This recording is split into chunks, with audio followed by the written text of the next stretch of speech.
Olá, estamos começando o podcast Brasil do Norte News. É uma nova programação que está adentrando na programação jornalística, informativa, acadêmica e educacional aqui no estado do Amapá. Nós vamos dar ênfase às notícias e aos assuntos ligados ao estado do Amapá e Amazônia. Por isso, Brasil do Norte News. E esta programação, ela tem diversos apoios, já começa com diversos apoios. Nós estaremos aqui tendo o apoio estratégico da pós-graduação da Unifap, né, da Universidade Federal do Amapá, a pós-graduação em Direito. Né? Hoje a Unifap tem o curso de Direito, o mestrado de Direito em Direito e o doutorado em Direito. Então, estamos aqui com este apoio estratégico na nossa programação. Também o apoio da OAB, aqui do Amapá, presidida pelo doutor Aurinei Brito. Temos também o apoio do Senado da República. O senador Randolph está também se disponibilizando para nos apoiar neste trabalho. É um podcast que estará ligado à Universidade Federal. E já começamos bem acompanhados. Isso é sinal bom, essa coisa é positiva, né? Então, estaremos, depois definindo a periodicidade desta programação, trazendo para você, tanto da sociedade em geral, como você que convive no mundo acadêmico, trazendo as informações de interesse, né, para a sua vida profissional e acadêmica. Eu já quero começar a colocar nesta primeira fala uma saudação aqui para o reitor da Universidade Federal do Amapá, que é o professor doutor Júlio César Sá de Oliveira. Professor Júlio César, receba aí o nosso abraço. Nós temos na coordenação do curso de Direito a professora Simone Palheta. Nós temos no doutorado, nós temos um DINTER, um doutorado interinstitucional entre a Unifap e a Universidade Federal do Rio de Janeiro, é o professor doutor Ieci Pelage, que é o coordenador local. Lá no Rio de Janeiro, o coordenador do doutorado, deste DINTER, é o professor doutor José Roberto Xavier, que eu mando um abraço também para ele. Professor, receba aí no Rio de Janeiro a nossa saudação. Também queremos aqui saudar os alunos, né, do curso de Direito, os alunos da Unifap, queremos saudar os professores, né, todos aqueles que irão nos prestigiar nesta programação. E também saudar toda a sociedade amapaense brasileira. Nós estaremos aqui do Norte reverberando diversas informações. Vamos falar do petróleo lá do Oiapoque, vamos falar mais deste doutorado, vamos falar do mestrado em Direito, né, que a Universidade Federal agora tem um mestrado aqui no Amapá. Né, um mestrado, nós tivemos o aval da CAPES e o processo seletivo foi realizado um dia desses e já vai caminhando aí para a primeira turma. Né? Enfim, então, todos os assuntos pertinentes ao nosso querido estado do Amapá, pertinentes à Amazônia e também ao nosso Brasil de um modo geral. Então, o Brasil do Norte News está chegando, tá certo? E vejam vocês aqui quem veio a brilhantar. Nós estamos aqui com um convidado que está nos honrando no programa número 1, professor doutor Marlon. Né? Professor Marlon, bom dia. Bom dia. Tudo bem? Saudações calorosas. Saudações a todos, à sociedade amapaense, aos acadêmicos da Unifap, ao reitor. Uhum. Sempre pessoas ilustres. Né? É verdade. Professor, que honra, né? O senhor aqui na abertura desta série de programas. Né? Eu me sinto muito honrado. Está aqui conosco. Né? Nós iríamos ter outras presenças, porque tem aqui, neste momento, em Macapá, nós temos uma caravana de professores. Talvez eles passem por aqui, mas nós dispensamos porque eles foram fazer uma visita, eles estão viajando agora, né? Daqui logo mais à noite eles estarão viajando, então eles estão visitando os monumentos. Né? 3 professores nunca vieram ao Amapá, então eles foram lá na Fortaleza. Os monumentos históricos. Foram lá no Marco Zero, uma Olha professora... foram lá para ver se pisa lá no Rio Amazonas. Isso né? é uma maravilha. Porque muita gente pensa que o Rio Amazonas passa em frente a Manaus. Não, passa em frente a Macapá. É a única capital brasileira banhada pelo Rio Amazonas. Exatamente. Mas, professor Marlon, alguém pode estar assistindo e dizendo quem é o professor Marlon, né? Exatamente. Então, deixa eu lhe apresentar. Olha, você que está aí ligado no podcast, o professor Marlon é doutor, é professor de letras. Ele tem vínculos com o governo do estado do Amapá e com a prefeitura, né? Exatamente. Só que a Unifap está negociando o passe dele, né? Nós estamos negociando, o professor Júlio já expediu a documentação, porque nós estamos querendo levar o professor Marlon, né? Mesmo que seja por um período, depois ele faz concurso, vai ser professor nosso. Ele está indo do governo do estado e do governo municipal, né? Está passando por um processo de cessão para a Universidade Federal do Amapá. E por que nós estamos levando o professor Marlon? Porque o professor Marlon ele tem uma alta qualificação na área de letras. Exatamente. Então, vamos lá, que é para o pessoal saber. O senhor é formado em letras. Se formou aonde em letras? Me formei na Unifap. Então é egresso, né? Sou egresso da Unifap. Aí depois, diga aí as pós-graduações. Aí depois, qual foi a primeira pós? Eu fiz uma pós-graduação em língua francesa, que por motivo de doença acabei não terminando. Depois eu fiz um mestrado. O mestrado fez aonde? Fiz na Universidade Autônoma de Assunção. Ah, fez no Paraguai, né? Depois eu entrei com processo de revalidação, convalidei por São Paulo. E depois eu fiz o meu doutorado, que quer dizer, o mestrado foi um passo além né, que me fez galgar o nível de doutoramento. Certo. Foi a convite, aliás. E o doutorado já foi em que país? O doutorado foi na Holanda, na Universidade Livre de Amsterdã. Ganhei uma bolsa de estudo. Na Holanda? De incentivo à pesquisa. E em Amsterdã? Em Amsterdã, na Holanda. Universidade Livre de Amsterdã. Universidade Livre de Amsterdã. Porque o bloco europeu ele funciona muito, muito bem, né? Só uma curiosidade. Amsterdã fica longe de Roterdã? Não. Não? Os Países Baixos, que esse é o nome técnico da Holanda, né? Os Países Baixos da Holanda é um país muito curto. É um país muito pequeno. Então Haia também fica ali pertinho. Haia, Groningen, todas as... eu lembro de Haia porque nós da área do direito, nós sabemos que lá em Haia funciona o Tribunal Penal Internacional. Né? E parece-me que até a Corte Internacional de Justiça estava em Haia. Eu estou meio confuso com a Corte. Mas o Tribunal Penal Internacional eu sei que funciona em Haia há muito tempo, porque desde a época do Rui Barbosa. O Rui Barbosa ele atuou, o nosso Rui Barbosa atuou no Tribunal de Haia. E ele foi considerado a Águia de Haia. Ele pegou esse apelido lá. Se deu muito bem lá na defesa que ele foi fazer como advogado. Não lembro a causa que ele estava defendendo, mas ele ficou conhecido no mundo inteiro devido à sua performance no Tribunal de Haia. Na verdade, ele estava defendendo uma causa abolicionista. Ele era um abolicionista histórico. Né? Obrigado. E ele foi até Haia a convite, chegou lá e pediram para que ele discursasse na língua latina. Ele acabou falando em Guarani. Olha. Aí, e falar em Guarani... Ele era um poliglota, né? Falar em Guarani, você também é poliglota. Quais as línguas que você fala? O curso de letras lhe proporcionou a aprender... Eu enveredei pelo francês, por causa da Uhum. proximidade geopolítica nossa aqui com a Sim. Guiana, né? Depois estudei espanhol no mestrado. Uhum. Precisei ler italiano no mestrado também. Em inglês a gente vem trazendo de tabela, então tem que ter inglês. Então eu tenho leitura de italiano, inglês, francês, espanhol. E como é que o senhor se virou na Holanda? Porque a Holanda fala holandês. A Holanda... Ou a área acadêmica fala outro idioma? Não, a área acadêmica universalmente é o inglês, né? A língua científica hoje é o inglês. Como no passado era o grego, hoje é o inglês. E o latim na época dos romanos? E o latim na época dos romanos.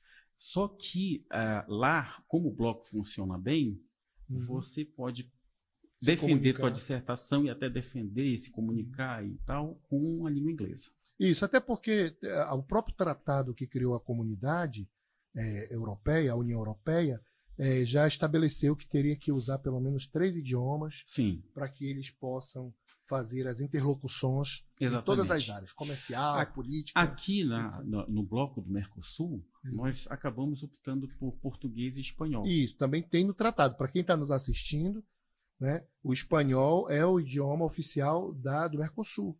Da comunidade do Mercosul. Até porque acontece um fenômeno aqui na América do Sul. Só o Brasil fala português. O Brasil é rodeado de países que falam espanhol.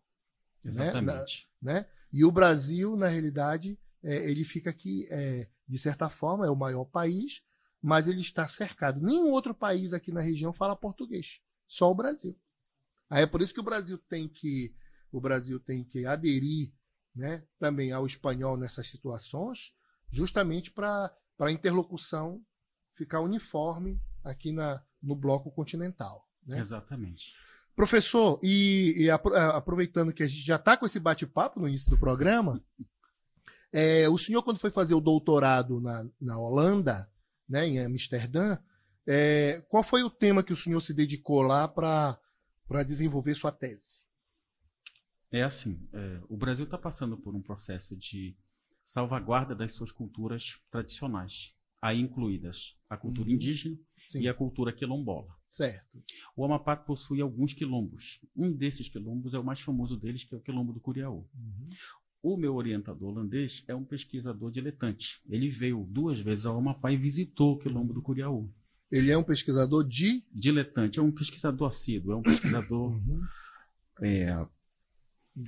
E também diletante tem o sentido de gostar de fazer, né? De gostar de fazer. É um pesquisador que gosta da não pesquisa. Está fazendo por obrigação. Não, está fazendo porque tem amor, pesquisador gosto, nato. Né? Nato, né? Exato. E aí ele esteve no Amapá, só que ele buscou alguém aqui na comunidade acadêmica para que pudesse desenvolver a descrição da fala e da morfologia do Quilombo do Curiaú, daquela comunidade específica. Sim. Só que ele não encontrou ninguém e eu fui apontado para descrever esse material pelo meu histórico acadêmico lá do mestrado. E por ser professor da rede pública. Exatamente. Por ser daqui, o senhor é daqui, né? Sou daqui, sou Você daqui. Então todos os critérios convergiram. E aí ele lhe conheceu, soube do seu potencial. Não, ele não me conheceu imediatamente. Houve apenas um contato via e-mail. Entendi. E eu me mostrei interessado, ele disse que aceitava me orientar, mandou uma carta oficial para mim da Universidade Livre de Amsterdã. Porque para o senhor ir para lá fazer o doutorado, antes tinha que acertar um orientador. Exatamente. Só vai se tiver um orientador definido. Na verdade, eu precisei de 2, né? O orientador e o co-orientador. De uma tese de doutorado nesses moldes, com o perfil europeu, com as exigências europeias. É um negócio muito complicado. Que bom. E aí o tema da sua tese foi sobre... a fonologia e a morfologia da fala do Quilombo do Curiaú. É mesmo? E qual era a fala do Quilombo? Qual é a fala antiga ou atual? Assim, ela está num processo de mudança. Então, a fala do Quilombo do Curiaú, a comunidade do Curiaú se estabeleceu mais ou menos perto de 300 anos. Sim. Então, ela tem características linguísticas de falar negro, de falar quilombola e tem vogais específicas, consoantes específicas, apagamentos e processos fonológicos específicos daquela realidade linguística. Poderíamos dizer que eles têm um dialeto? É quase um dialeto. Só não virou um dialeto mesmo porque eles são menos isolados do que a gente gostaria. Existe um contato muito forte lá e aí realmente... Houve esse pouco isolamento, aproximação muito severa da comunidade. E aí eles findam falando português. Mas no início eles falavam que idioma, que língua? Eles falavam uma mescla. Eles misturavam quais? De um banto tardio. Banto? Com o nhengatu existente aqui. O banto vem da África. O banto O banto tardio é uma língua da África. Exatamente. Um tronco do banto, do protobanto, que é o banto clássico. E aí veio e ficou interagindo com o nhengatu? Veio e ficou interagindo. Não, foram 3 as influências que esses negros atingiram aqui. Primeiro dos açorianos, que vieram das Ilhas Atlânticas, a partir de 1751. Depois dos portugueses, que já estavam fixados aqui desde 1636. E dos próprios nativos que já estavam, já viviam aqui e ensinaram para os negros toda essa nossa toponímia. Ok. O nome dos nossos rios. Poxa, que ódio. Vai dar um podcast esse assunto aí. Porque aqui nós estamos falando bem rapidinho, mas isso daí merece um podcast específico, até porque não é só a tese que o senhor fez, o senhor está escrevendo uma série de livros sobre essa temática, né? Essa temática. Na verdade, eu estou mergulhando profundamente nas 4 principais influências que nós tivemos aqui. No Amapá. No Amapá. A açoriana, que se perdeu, a indígena, a africana e a portuguesa, que aqui chegou. Isso dá para o Amapá um português diferenciado no cenário brasileiro?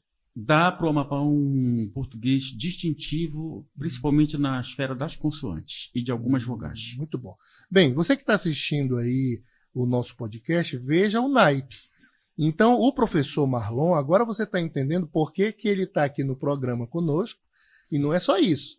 Por que a Universidade Federal está negociando o passe dele para ele ir trabalhar, e o senhor está sendo negociado com o governo para ser cedido ao governo federal, para atender ao doutorado da Unifap, não é isso? Exatamente. É um convite do coordenador do curso de doutorado em Direito, o coordenador local. Exatamente. Aqui tem 2 coordenadores. Tem um lá no Rio, que é o José Roberto Xavier, sim, e aqui o doutorado tem um coordenador local, que é o doutor, pastor e é professor da Unifap, doutor Iaci Pelaz. Então, quando o doutor Iaci Pelaz lhe conheceu, como ele é coordenador do doutorado, ele viu rapidamente a necessidade de lhe ter conosco lá na universidade. Então, o senhor vai dar um suporte para a nossa, principalmente, né? A princípio e depois estende-se. O senhor vai atender aos 14 doutorandos, né? Em breve vamos ter reuniões, o senhor já está me atendendo, já está começando a corrigir alguns textos. E o professor Marlon, ele é altamente capacitado nesta área de língua portuguesa, né, letras, linguística, e está levando esta expertise, este preparo intelectual, né, que ele conquistou, tá? E em breve, se Deus quiser, o governador Clécio aí, se estiver assistindo, né, defira logo aí o ofício do professor, que nós estamos precisando demais dele aqui. Vamos trazer o Clécio também no podcast para conversar com a gente, né? Bem, então, professor Marlon, iniciando aqui o nosso, continuando o nosso podcast que nós estamos começando, deixa eu ver se tem alguém aqui me ligando, né? Olha, pastor Iaci estava ligando aqui, né? Olha, e Lucas, liga aqui para ele. Aí diga para ele que já começou o podcast, é só ele vir, tá? E ele está perguntando se já começou, se ele pode vir. Então, este podcast, ele é voltado, né? Ele vai ter o controle deste grupo de pesquisa do professor doutor Iaci Pelaz, também do doutorado que eu estou fazendo, eu sou aluno da turma do doutorado. Olha só, que também vamos estar aqui tendo o apoio lá da reitoria para divulgar essas informações. Colocamos o nome Brasil do Norte para ficar um pouco mais aberto o nome, né? Brasil do Norte News. Fica mais amplo, né? Fica mais amplo. Por quê? Porque as temáticas são muitas. Olha, muitas. Bem começamos o programa, estamos falando aqui do Curiaú. Exatamente. Né? Estamos falando da linguística do Curiaú. Na verdade, né? o Amapá está tendo um momento histórico privilegiado, talvez único, porque essa descoberta do bolsão de petróleo no norte do Amapá veio colocá-lo no centro de uma discussão muito importante, que vai tocar multidimensionalmente em vários aspectos, ambientais, estratégicos, né? econômicos, políticos, enfim, demográficos, de desenvolvimento. E este programa, o podcast Brasil do Norte News, o foco maior vai ser esse, o petróleo do Amapá. Olha Tanto só. que nos próximos programas, eu já vou avisar, tá? Nos próximos programas nós vamos ter aqui. Quem que nós vamos ter? Vamos ter pessoas, proeminências, tanto da área privada como da área pública. Tanto de Macapá, como de Brasília, como do Rio Grande do Norte. Nós vamos entrevistar professores do Rio Grande do Norte, professores do Rio de Janeiro, que é o nosso DINTER, né? Então, por exemplo, já está escalado para vir o Jaime Nunes, que é empresário. Olha só. O Aurinei, doutor Aurinei, que é presidente da OAB, o desembargador Gilberto Pinheiro, o senador Clécio, o professor Xelala, o professor Tostes, né? Vamos trazer o professor Nicolau, né? Então, temos aí, eu não lembro agora de cabeça, mas o doutor Iaci e eu, nós estamos organizando uma lista de proeminências, de pessoas que são referências, para que elas possam vir aqui debater, né, com a universidade, debater com o meio acadêmico estes temas, porque o Amapá tem todas essas potencialidades, professor, e é preciso debater esses assuntos. Nós precisamos debater esses assuntos, estudar esses assuntos. estudar a legislação. Até porque nós vamos ter que estar, como sociedade, acompanhando. Exatamente. Para isso precisamos de conhecimento. Né? E montando um repertório de pessoas capazes, capacitadas, que saibam dialogar esse assunto de forma profunda, de forma profissional. É verdade. E aí outra coisa também que nós queremos enfatizar, nós queremos falar um pouco do DINTER. Tá? O DINTER é uma sigla. Eu sempre vou me esforçar, eu sou professor, a gente é professor, né? E a gente não pode deixar o nosso ouvinte vendido. Exato. De repente eu começo a falar DINTER, aí a pessoa está na internet vendo o podcast e pergunta o que é DINTER? Que esse professor fala que eu não sei o que é isso. Para nós é simples, né? Mas para a pessoa que está na internet, o DINTER é um doutorado. Quando é mestrado é MINTER. Exatamente. MINTER de M, mestrado interinstitucional. Então, uma universidade maior, uma universidade mais gabaritada, estende as mãos para uma universidade menor. Exatamente. Aí foi o que aconteceu com a Unifap. Num serviço de colaboração e parceria institucional. Isso, exatamente. Segundo o qual eles vão trocar experiências, e eles estão cedendo toda a estrutura que eles têm de doutorado para nós aqui no Amapá que não temos doutorado. Então, a Unifap assinou um termo, tá? Você que está aí nos assistindo, a Unifap assinou um termo de cooperação, tá? A Universidade Federal do Amapá com a Universidade Federal do Rio de Janeiro, a UFRJ. Ótimo. Né? Que é uma universidade top. Excelente. Né? E aí o que acontece? Este termo de cooperação se estabeleceu e a UFRJ abriu uma turma de doutorado aqui em Macapá. Isso é excelente. Né?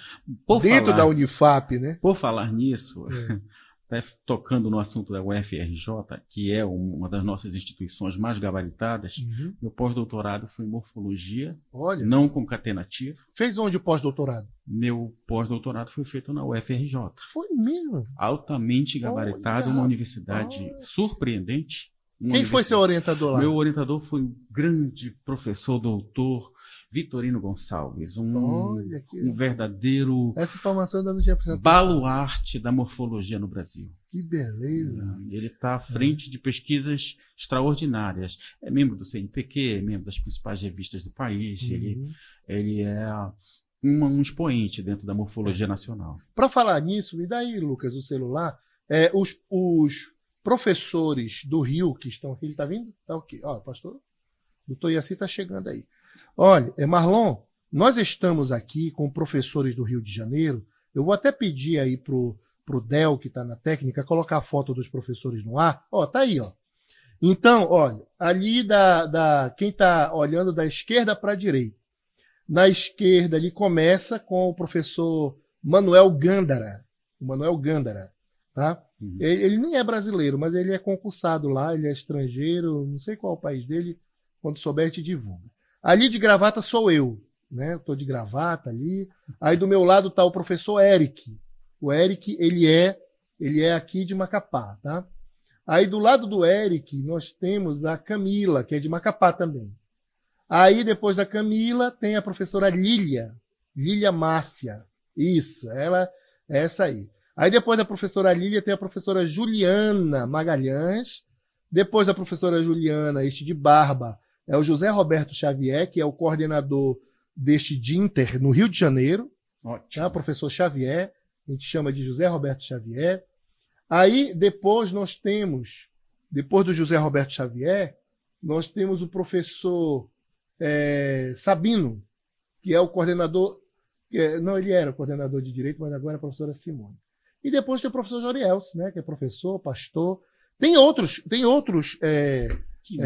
professores. O professor Carlos Bolonha não estava nessa foto, porque ele estava dando entrevista. Sim. E a professora Daniela Barcelos não estava nessa foto, porque o Tribunal de Justiça a levou para Oiapoque. Nem sei como é que ela foi, se foi de avião ou de picape. Levaram ela para Oiapoque para ela presidir uma audiência, para ela participar de uma audiência pública que estava acontecendo no Oiapoque, né? Então, esses professores do Rio de Janeiro, professor Marlon, eles estão não só no sentido profissional, tem lá um termo de cooperação, todo mundo recebe pelos seus trabalhos, mas eu não enfatizo isso, eu enfatizo o lado do profissionalismo, do humanismo, de se colocar à disposição de vir para o extremo norte do Brasil. Para o Brasil, porque você sabe, desafio, né? É uma diferença grande. O Rio de Janeiro é a entrada do Brasil. Exatamente. O Amapá é a entrada da Amazônia, aqui pelo Rio, né? Basta lembrar que o Rio foi nossa capital até 1960. Pois é. Tanto, mostra a foto aí pra gente. Olha, o curso de direito lá no Rio de Janeiro funciona no prédio do Senado da República. É mesmo? Olha aí. Olha como era o Senado da República no Rio de Janeiro. Só. Hoje é lá em Brasília, naquela cuia para baixo, né? Sim. Mas antes de ir para aquela cuia para baixo, no Rio de Janeiro, o Senado funcionava neste prédio. Exatamente. Aí quando a capital foi para Brasília, aí o prédio do Senado foi doado para a UFRJ. E a UFRJ destinou o prédio para o curso de Direito. Que maravilha. É uma maravilha, né? É uma maravilha. E aí o Del mostrou também a fachada da entrada principal da UFRJ. Mostra aí a fachada.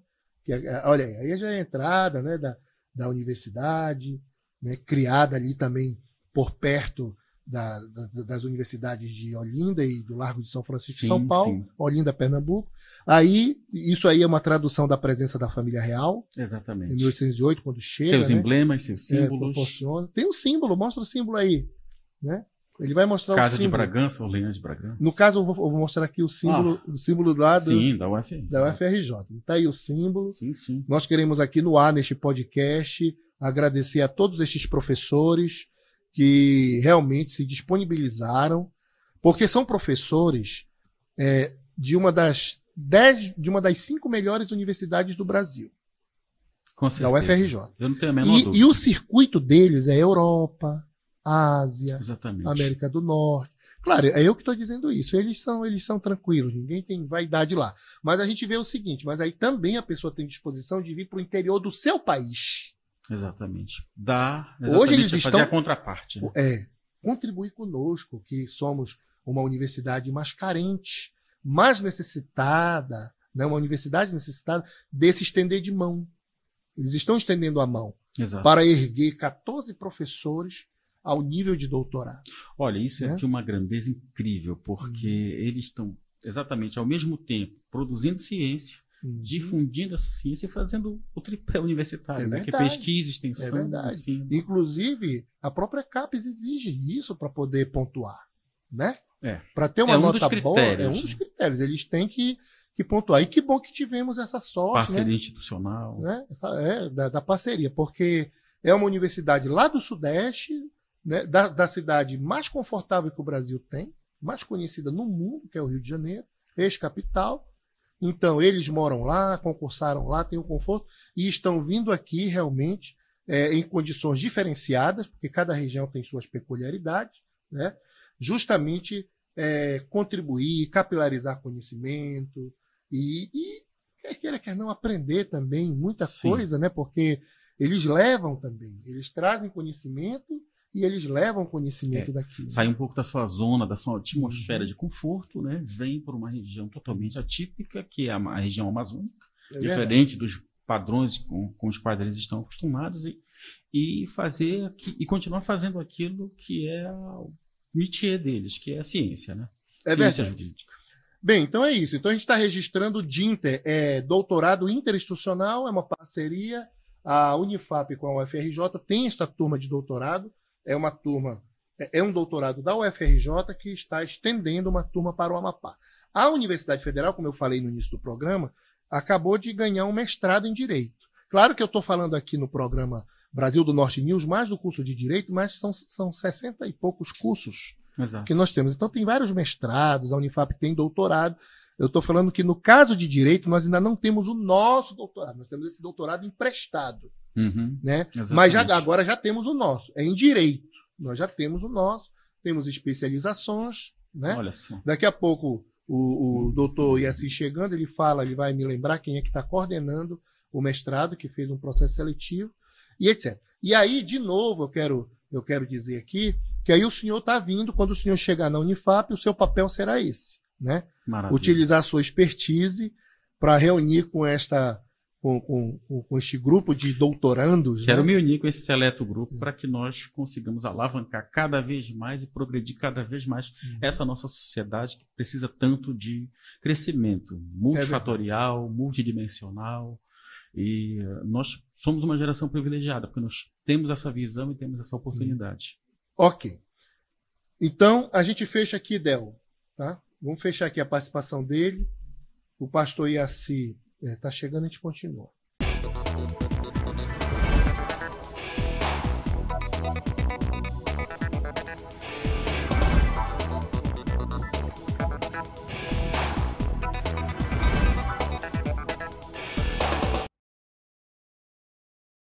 Bem, voltamos com o nosso podcast Brasil do Norte News. Como dissemos, será uma ferramenta a partir de agora de interlocução da Universidade Federal do Amapá com a sociedade, com a comunidade acadêmica. E inicialmente estávamos falando com o professor Marlon e agora estamos com o professor Iaci Pelaz dos Reis. Tudo bem, professor, Tudo doutor, bem. Pastor? Tudo Bom dia, pastor, professor Bezaliel e a todos que estão assistindo a este programa criado Brasil do Norte News. Isso, nós já explicamos para a audiência que este nome vai deixar a gente com o espaço mais aberto para colocar diversos temas. Professor Iaci Pelaz, já está na universidade há quanto tempo como professor? Pois então, este ano tem nós aí, completamos, né? 30 anos de universidade. Eita, 30 anos, recebemos até uma referência, uma homenagem do reitor, que elencou os professores que completaram este ano essa cota de 30 anos de carreira só na universidade. E, ao todo, 40 anos de magistério. Eu vou até comemorar, estou querendo fazer ali na leitura do Shopping Center Garden, isso. Uma comemoração,zinha ali para a gente marcar os 40 anos de magistério. Então, pronto, a gente já aproveita no ar para falar aqui, né, para lhe dar os parabéns diante da sociedade. Obrigado. Desta conquista, né, exitosa e muito proveitosa, porque o professor ele é muito útil para a sociedade, é o que forma todas as profissões, né? Com certeza. Professor Iaci, agora, né, nesta carreira fabulosa de professor, a Universidade Federal estabelece uma parceria com a UFRJ, traz um doutorado interinstitucional em Direito e lhe escolhe para ser o coordenador local, porque lá no Rio é o nosso colega, o professor Xavier, né? Como é essa experiência de estar coordenando uma turma de alto nível, né, que é o doutorado, um nível bastante elevado na área da pós-graduação? Qual a importância disso para o Amapá e qual é a sua satisfação com essa experiência? Bom, ser um coordenador local de um doutorado interinstitucional é uma honra para todos nós, para o Amapá, para a Universidade Federal do Amapá, porque eu fiz parte de um programa de DINTER pela Universidade Federal de Minas Gerais, em parceria com a Unifap e financiamento da CAPES. Então, em 2013, eu ingressei no doutorado e concluí em 2017. E hoje, me vendo como um coordenador local desse programa, é uma honra. E dizer que é importante para o Amapá ter o maior número possível de doutores. Por quê? Porque se trata de um corpo de professores qualificados que tem um olhar diferenciado para examinar os fenômenos, os problemas e apresentar soluções.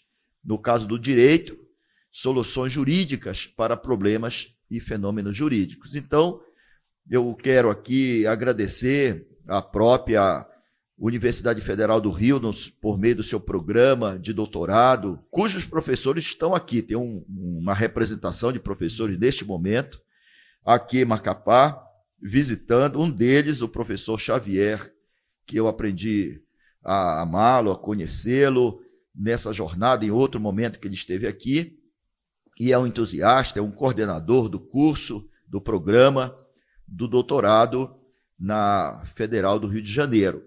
E é um ganho extraordinário para o Amapá. Por quê? Porque a Federal do Rio de Janeiro, o programa dela é um programa de ponta. A Universidade Federal do Rio é uma referência acadêmica para o Brasil e o planeta.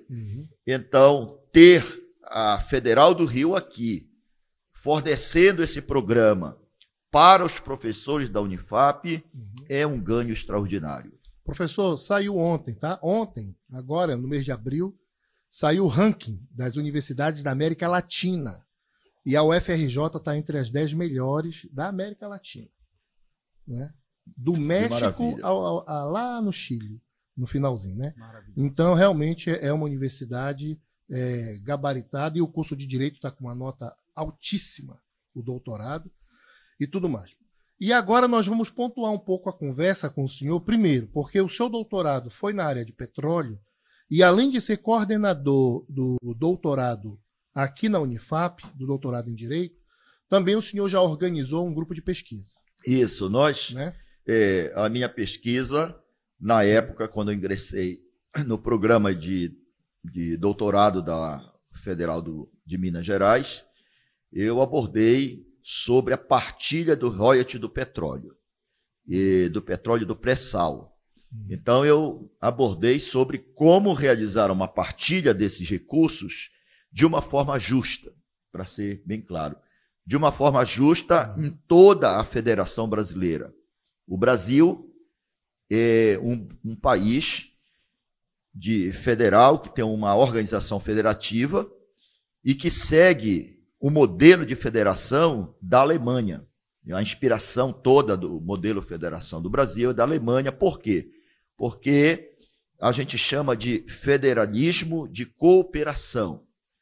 Um exemplo que a gente pode ver por exemplo, na área da educação, a União, que é o governo federal, ele tem programas de financiamento para a educação dos estados e dos municípios. Então, daquilo que a União arrecada em termos de recursos de impostos federais, ela pega uma parcela desse dinheiro e transfere para os estados e municípios, através do Fundeb, e outros programas para alimentação escolar, transporte escolar, programa do livro, infraestrutura, etc. São 12 programas. Isso é uma forma de federalismo e cooperação, em que o mais forte ajuda os menos fortes, digamos assim, os menos favorecidos, que são os entes subnacionais. E aí, quanto ao grupo de pesquisa, para quem está nos assistindo pela internet, que nós vamos reverberar em vários canais, aí houve grupo de pesquisa. O que é um grupo de pesquisa? O senhor é líder de um grupo de pesquisa dentro da universidade. Isso, eu sou o líder de um grupo de pesquisa, Direitos Humanos, Royalties de Petróleo e Desenvolvimento, é o título. Qual a importância disso? Um grupo de pesquisa é um grupo de professores, pesquisadores e outros colaboradores que se dispõem a examinar determinados problemas relacionados com aquele tema. No caso nosso, o petróleo. De que maneira, por exemplo, esses recursos do petróleo, de que maneira essa dádiva de Deus, que o petróleo é uma dádiva de Deus. Exatamente. A Bíblia diz no Salmo 24 que do Senhor é a terra e toda a sua plenitude. Ora, quando Deus diz isso, ele está dizendo que é dele os recursos naturais, renováveis e não renováveis. O petróleo é um recurso não renovável, é uma riqueza para o planeta, é uma riqueza fundamental para a economia das nações, dos povos, é uma riqueza fundamental para mover os veículos, para fazer com que a mercadoria, as cargas cheguem no seu destino. Hoje é o principal produto do planeta. O principal produto do planeta. O mais vendido é o petróleo. Para a gente viajar de avião é preciso petróleo, gasolina, o combustível, o querosene, que é o combustível dos aviões, é preciso petróleo. Portanto, petróleo é uma fonte energética. Pois bem, então eu faço parte desse grupo de pesquisa, eu sou líder, e em que eu estimulo professores do nosso grupo a pesquisar os problemas relativos à exploração do petróleo e o destino desse dinheiro, que se chama royalties, é uma palavra inglesa, para o benefício da sociedade. Para o benefício da sociedade. Agora sim, para os alunos, vai ter aluno vendo e tal, o grupo de pesquisa nasce no coração de um professor, ele coloca no papel, apresenta para o colegiado aprova e a universidade dá um número para aquele, aquele grupo. E aí a gente cadastra ele no CAPES também, que é uma instituição federal. Há um cadastramento para haver um controle de qualidade e controle da pesquisa. Que é para poder a pessoa, né, professor Marlon, estar nos assistindo, né, até mesmo gente que está na universidade nem sabe, mas eu posso ter um grupo? Pode. Claro. Pode, você apresenta, faça como fez o professor Iaci.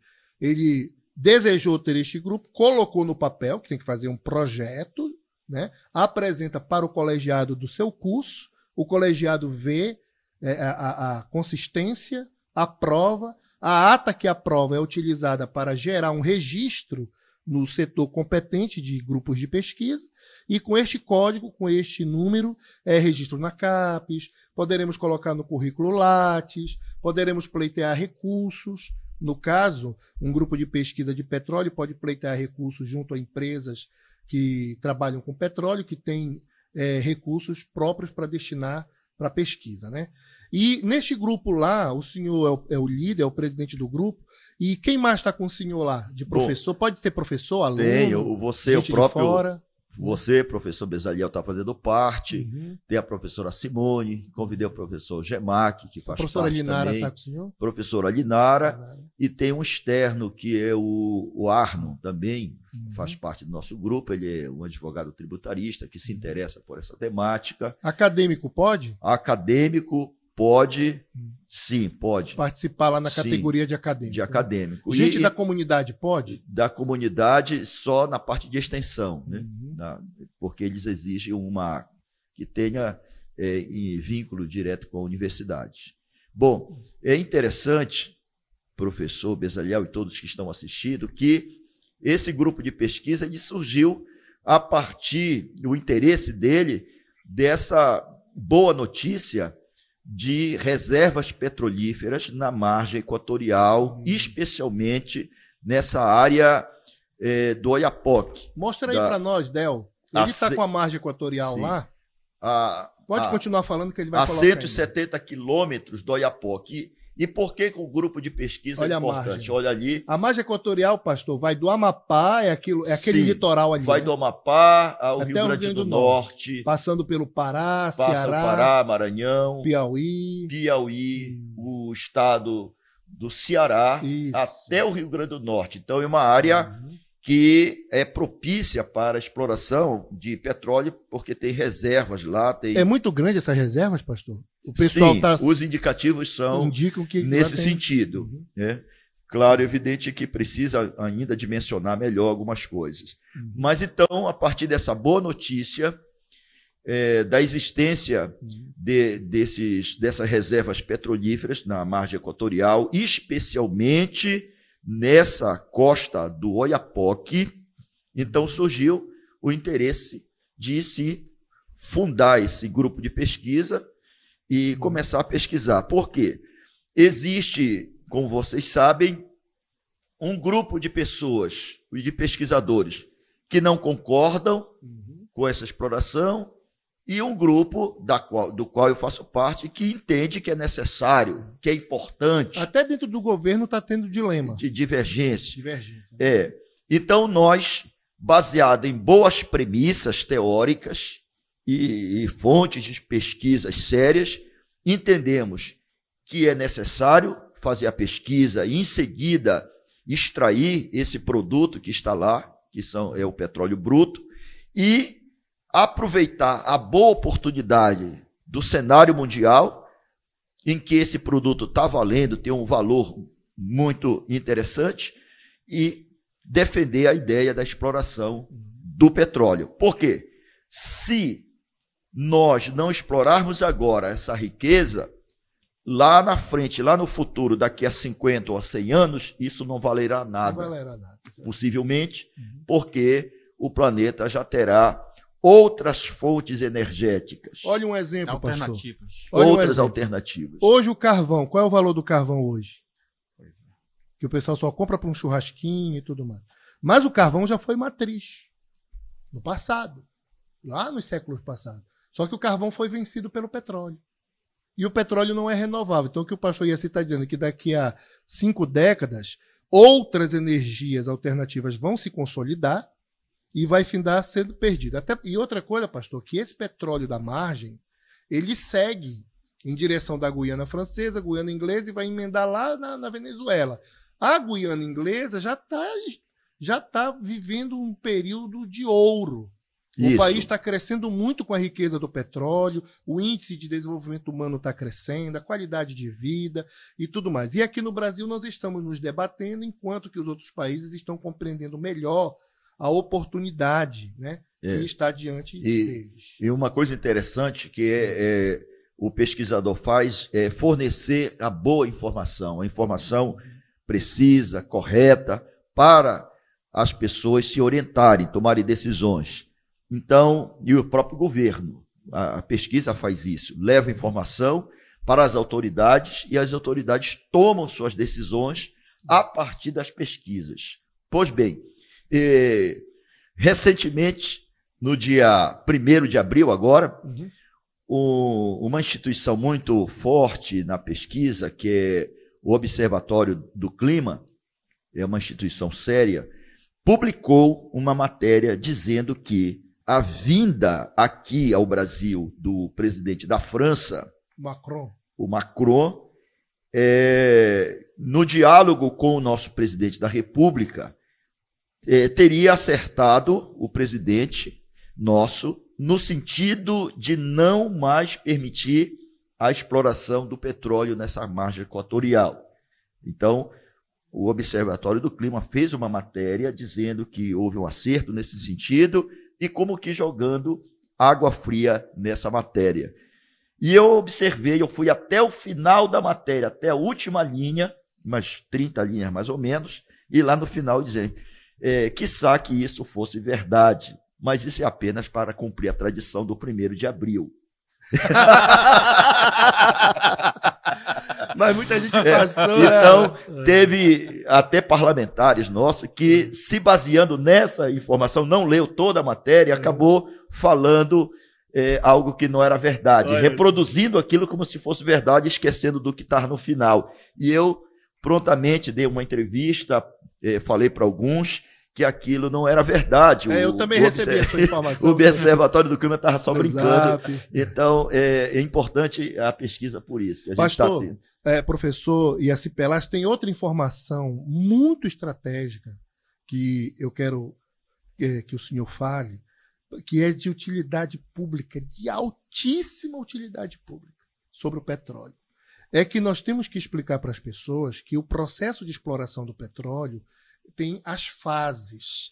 E ainda não é agora que vai se tirar o petróleo. Não, nós estamos num processo muito inicial. O que ocorre? Nós temos a primeira etapa, que é a primeira etapa é a fase de prospecção. É a fase de instalação das estruturas que vão fazer a sondagem. Então, primeiro instala essa estrutura, navio sonda, por exemplo, e vai fazer a sondagem para dimensionar a quantidade de petróleo que existe naqueles lugares onde está indicando que há. Então é como se você imaginasse, só para ficar mais claro para quem não entende da matéria, essa primeira fase, você imagina, você olha para o céu, tem nuvem escura que indicam que vai chover. Certo. Mas aí tem que ter um profissional que trata da meteorologia, que vai dimensionar qual é a quantidade de chuva que vai cair, qual a quantidade de água que vai cair. E depois aonde? Agora, e aonde? Qual o movimento dessa água? Então, é isso que é essa primeira etapa. Quanto tempo leva? 4, 5 anos, até 6, essa primeira etapa. Devido a toda essa trabalheira de montagem. É algo complexo. Na verdade, é um mapeamento. Por quê? Porque esse petróleo, ele está abaixo da linha ali do sal, né? Lá nas profundezas. Então, quando chega lá onde está a areia do fundo do oceano, eles vão percorrer mais quilômetros ainda e de sondagem até chegar onde está essa reserva petrolífera. Portanto, em águas profundas. Agora, a pergunta, aí depois dessa fase é que vem a exploração, que é a fase da produção, propriamente porque as dita. empresas precisam do estudo para não trabalhar no escuro. No escuro. Eles têm que saber direitinho o que tem, qual é o tipo de petróleo, qual é a densidade, né, quais os locais melhores para chegar nele e a tirar. Viabilidade econômica, porque pode ser, aqui tem um poço muito interessante, que é viável economicamente, ali tem petróleo também, mas é pouco. Não há viabilidade econômica, não compensa tirar daquele outro ponto ali. Eu estou lembrando de algo bem banal assim, aqui, que dá para comparar, igual os poços Amazonas. Sim. Tem poço que dá com 4 metros, com 3 metros. Outros com 20, com 30. Tem poço que a água não presta. Tem 40. poço que a água não presta. Isso. Faz o poço não dá para beber porque está perto de uma ressaca. Muita ferrugem, às vezes, de muito ferro. Os relatórios ambientais, o VIMA, né? Também. E uma coisa interessante destacar aqui para o nosso público que está nos assistindo, professor Marlon, professor Bezaliel, é que, apesar dessa fase de prospecção, que é a fase que eles chamam de exploração, exploratória, levar 4, 5 ou até 6 anos, apesar desse tempo, mas ela já é capaz de gerar uma dinâmica econômica no local. Como já está acontecendo no Oiapoque. Em que sentido? Começa a se movimentar a rede hoteleira, restaurantes, equipe de pessoas, capacitação para trabalhar, porque é uma atividade de especializada, então precisa de mergulhadores, instaladores, pessoas, vários profissionais que vão trabalhar nessa atividade de sondagem, logística, avião, helicóptero, transporte. O aeroporto vai ter que agitar aqui lá um aeródromo, tem que ter um aeroporto. O aeroporto. Então, passa a ter uma movimentação intensa de pessoas. Aí isso vai demandar para o setor público, escola, hospital, coleta de lixo e outras tantas atividades, segurança pública. Reforçar defensorias, delegacias, o próprio Poder Judiciário. Tudo aumenta a demanda para o serviço público, porque há um fluxo de pessoas naturalmente inevitável que acorrem para esses lugares. Uma consequência demográfica séria. Né? Séria, isso. Tanto que o senhor teve lá recentemente, o Oiapoque já inflacionou. Já inflacionou. Um exemplo bem... Comida, hotel, diária. Lote de terra que há 2 anos custava R$30 mil, hoje custa 100.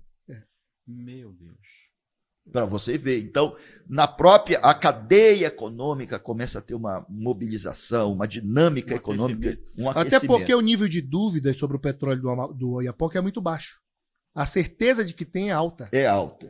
A Guiana já está explorando, a Guiana inglesa. A francesa já está também com o seu projeto. E é um petróleo que está numa região global, na região da Venezuela, que é uma espécie de Arábia Saudita da América do Sul. Então, na realidade é isso. É por isso que eu disse, pastor, professor, que a gente tem que explicar nos nossos podcasts para que as pessoas de menos conhecimento saibam. Nós vamos mandar este programa para as redes sociais de lá. Nós vamos reverberar no campus binacional.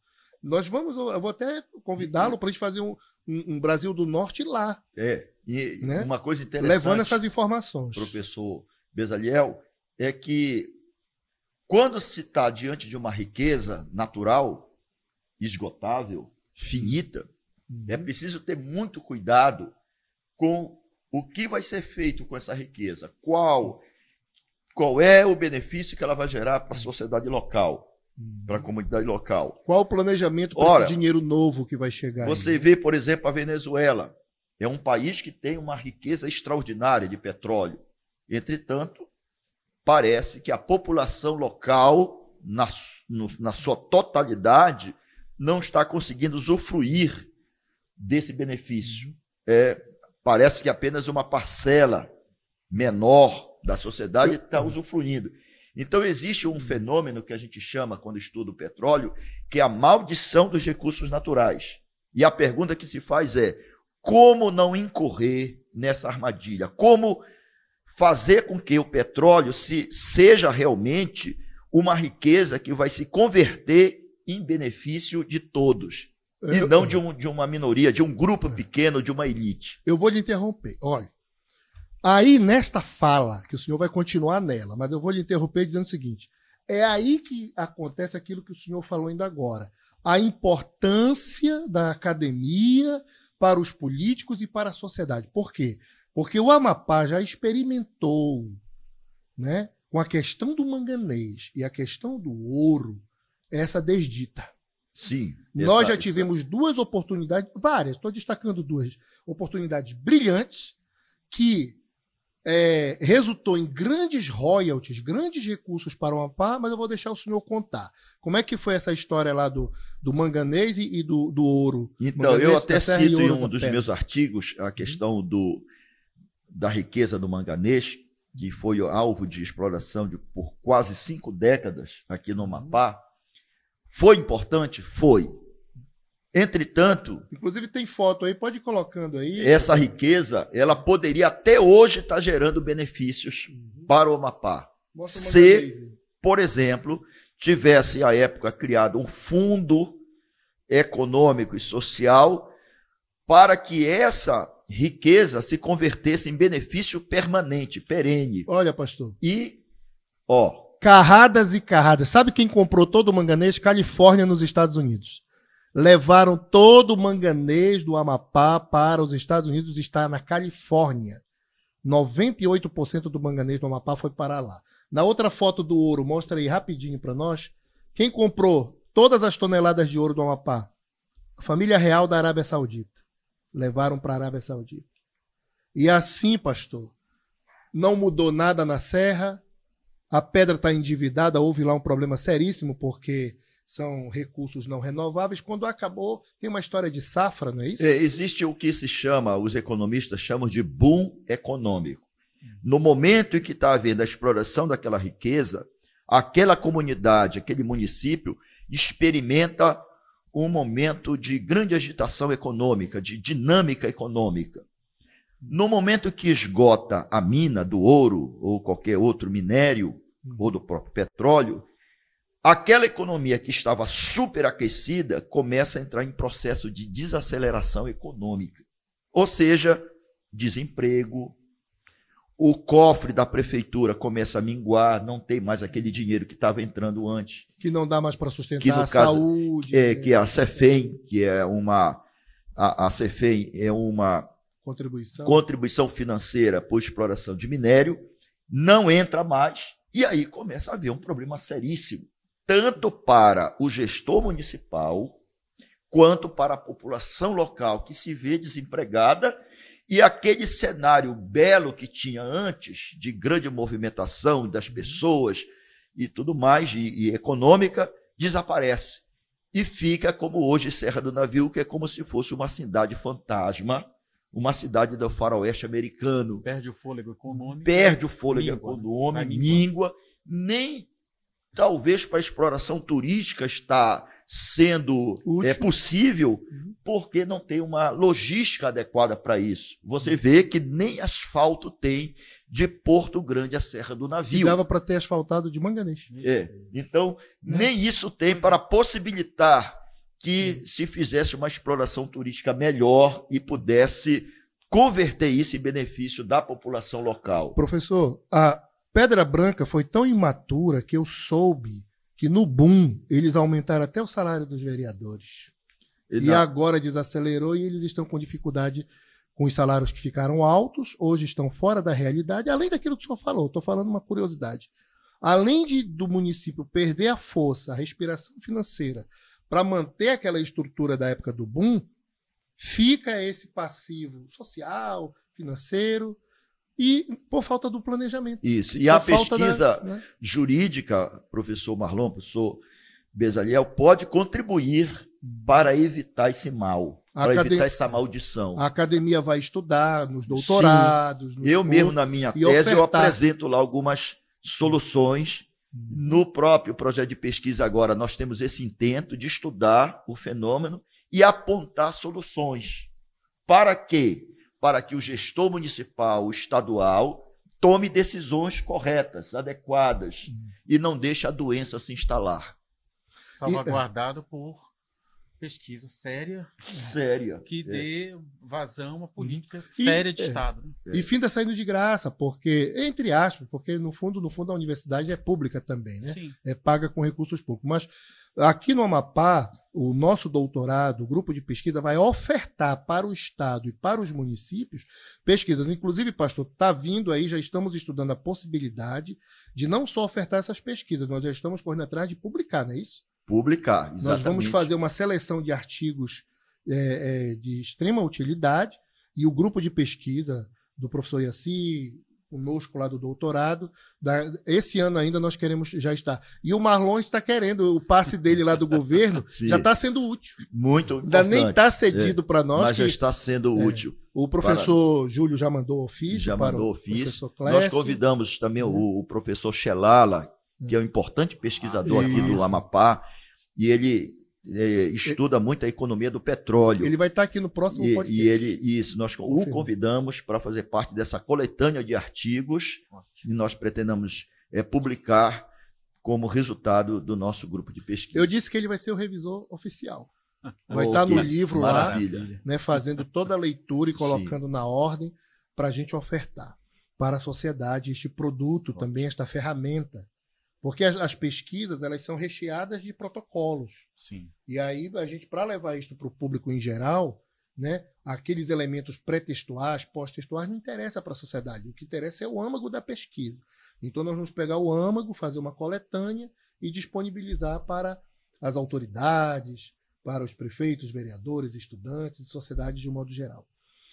Professor Yaci, bem, nós estamos chegando ao final. A sua participação é excelente, estratégica nesse início de série, uma série de programas que ficarão disponíveis pelas redes sociais da universidade e por outras redes, e estamos aqui para contribuir, né? Usar mais esta ferramenta para disponibilizar para as pessoas algo que muitas vezes fica fechado ali nas quatro paredes da academia. Aqui vai se abrir uma janela para eles verem o que a gente está fazendo. E é importante essa parceria com a Universidade Federal do Rio de Janeiro, porque o Rio de Janeiro tem a experiência da exploração do petróleo. É exemplo da cidade de Macaé, que é uma cidade que teve uma experiência extraordinária com a produção do petróleo, que já está há anos lá em produção, e tem muito a nos ajudar. A Universidade Federal do Rio tem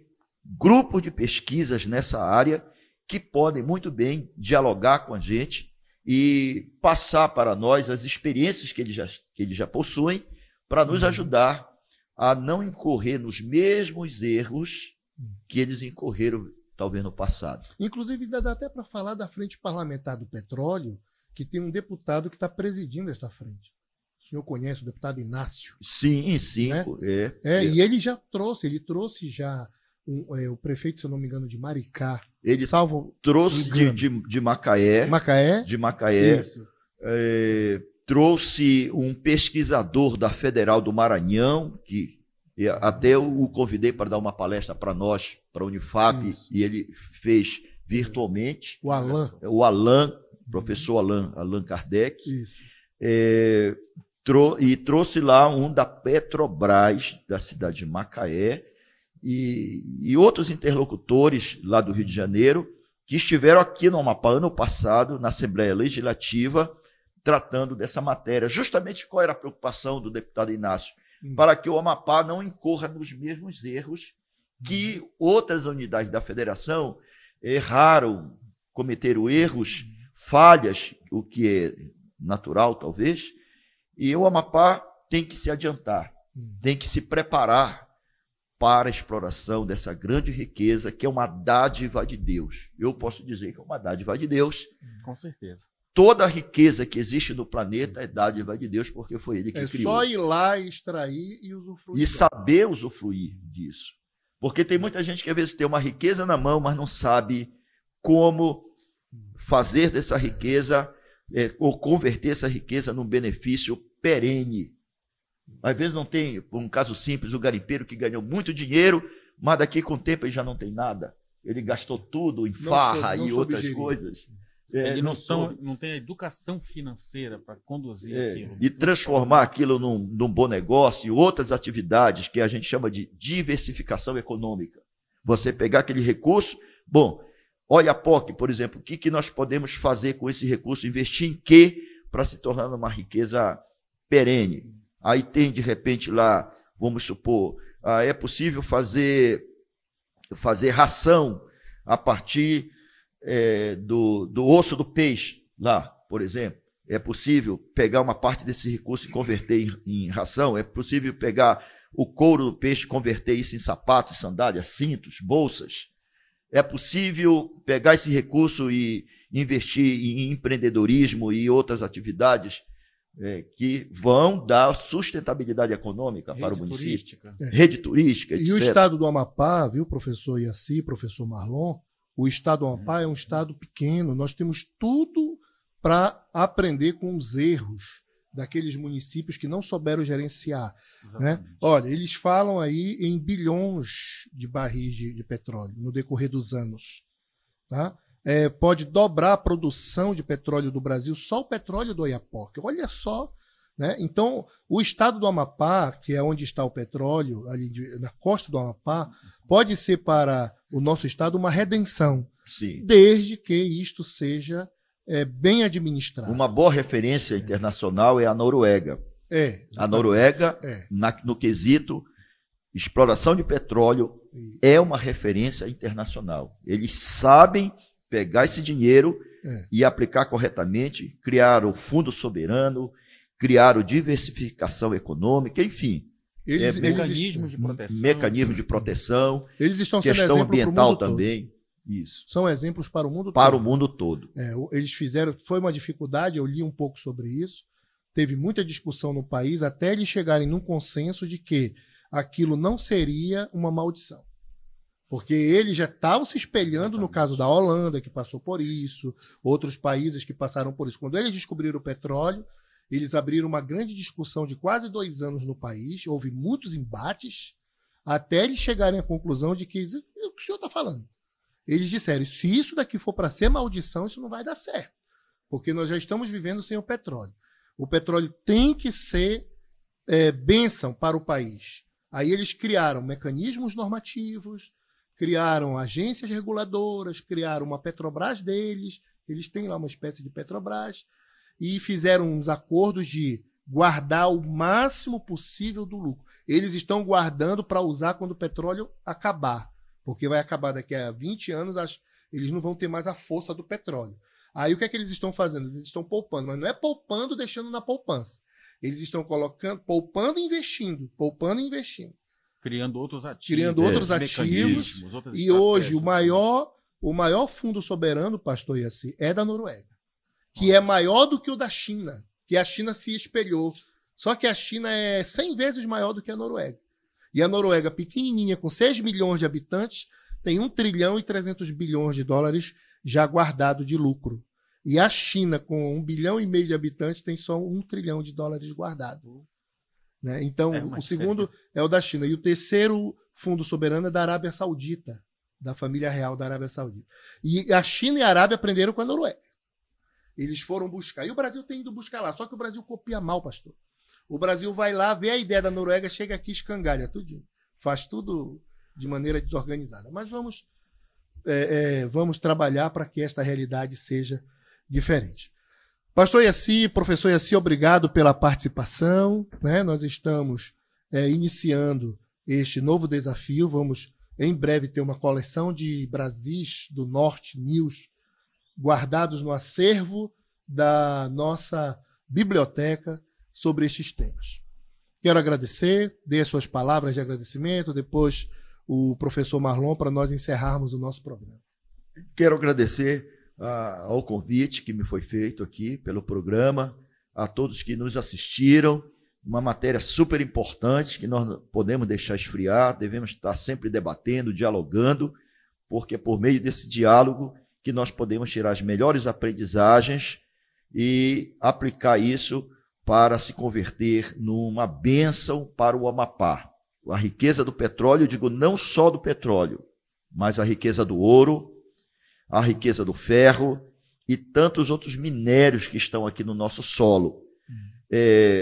Nós podemos dizer que o Amapá é uma província minerária, mas talvez essa riqueza não tenha se convertido em um benefício efetivo no seu potencial máximo para a população local. Nós temos visto aí os exemplos que estão postos, Pedra Branca do Amapari. Eu lembro da mina Urucum, quando eu estava lá, eu era promotor na época, em Serra e Pedra.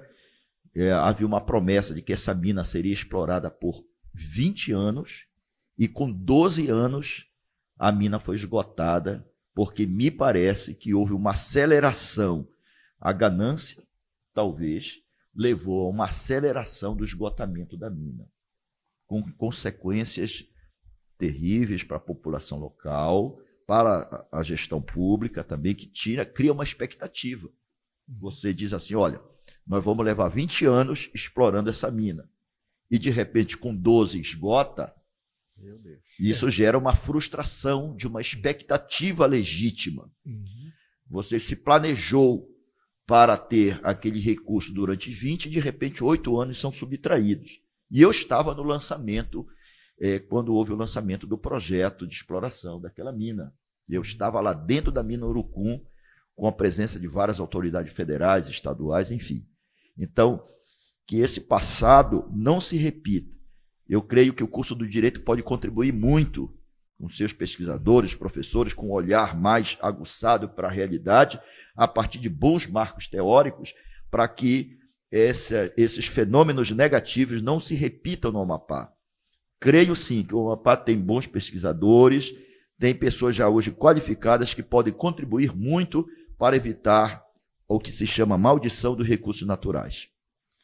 Ok, muito obrigado, professor doutor Yaci. Professor doutor Marlon, suas palavras de conclusão na participação do nosso programa.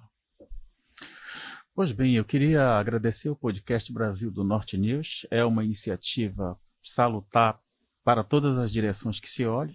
Eu acho que o Amapá precisa aprender com as experiências exitosas da Noruega.